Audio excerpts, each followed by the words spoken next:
من اکثر خلک تاسو کوي یره ډاکټر صاحب د کینسر څخه علامات دي مختلفو سيزونو په علاماتو باندې هم پیغو د کینسر علامات را د پته نشته دي او دا بسکی یو دا خو موږ ته پته باندې لګي چې خدای دې نه کې موږ ته یا چته بل چته داسي څه سيزونه وي نو موږ ته څنګه پته لګي او اکثر جنن سبا داسي وخت چې ډاکټر لاړ شي روغ مور تری دا مخ راشي ورته پته لګي چې رستا خو کینسر نو ګوري دا یو سو علامات داسي دي چې هغه کوي نو ډاکټر سره مشوره کول انتهایی زیات ضروری دي بغیر د سوجه کا اولګه ختم شي بغیر د سوجه تاسو ته نه فیل کیږي او د وینې کمی وجود کې راځي بغیر د سوجه ستومانی راځي وجود جي ستومانه دي وجود کې دردونه وي وجود خوږيږي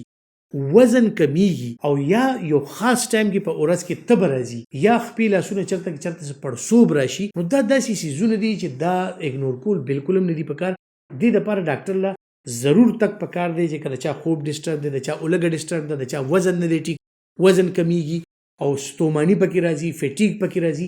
نو یا مختلف سيزونه داسي د کومتیازو سره یا دغه سره چې کم راځي چې یره جی په کومتیازو کې مې رم ډیره زیاته راځي او کلمه مې ورسره خوږيږي یا وینه رانه پکې بار بار ځي نو دا داسي سيزونه چې دا